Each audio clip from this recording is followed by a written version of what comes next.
Hi, welcome to சந்தா சமையல். நம்ம இன்னைக்கு முருங்கைக்கீரை தோசை எப்படி செய்கிறது பார்க்கலாம். 2 கைப்பிடி அளவு முருங்கைக்கீரை எடுத்திருக்கேன். பேன் சூடானதோ 1 டீஸ்பூன் எண்ணெய் சேர்த்துக்கலாம். 1/2 டீஸ்பூன் ஜீரகம் சேர்த்துக்கலாம். 4 பல் பூண்டு சேர்த்துக்கலாம். பச்சை மிளகா 1 2 பாதியாக கட் பண்ணி சேர்த்துக்கலாம். 1/2 டீஸ்பூன் மிளகு சேர்த்துக்கலாம். இப்போ இதெல்லாம் பொரியணும், வறுத்துக்கலாம்.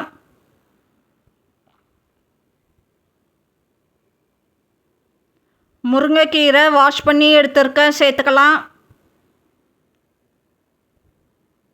கீரை சேர்த்துட்டு மிக்ஸ் பண்ணிக்கலாம். லோ ஃப்ளேமில் 3 நிமிஷம் வதக்கிக்கலாம்.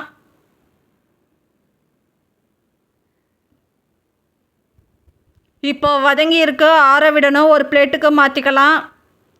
ஆறினதோ மிக்ஸி ஜாரில் சேர்த்துருக்கேன். அரைக்க தேவையான அளவு உப்பு சேர்த்துக்கலாம். தண்ணி சேர்த்து அரைச்சி எடுத்துக்கலாம். அரைச்சி எடுத்துருக்கேன். இப்போ அரைச்சதை தோசை மாவில் சேர்த்துக்கலாம். இப்போ நல்லா மிக்ஸ் பண்ணி எடுத்துக்கலாம்.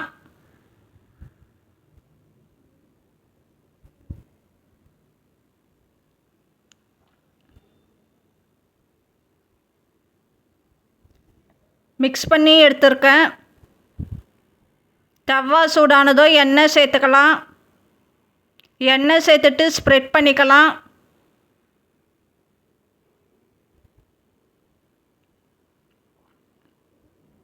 இப்போ தோசை ஊற்றிக்கலாம்.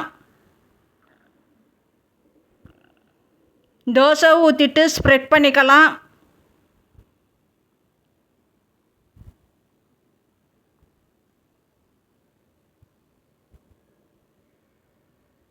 எண்ணெய் ஊற்றிக்கலாம். இப்போ இந்த பக்கம் வேக விடணும். வெந்ததோ திருப்பி போட்டுக்கலாம். திருப்பி போட்டிருக்கேன். இந்த பக்கமும் வேக விடணும். வெந்ததோ ஒரு பிளேட்டுக்கு மாற்றிக்கலாம்.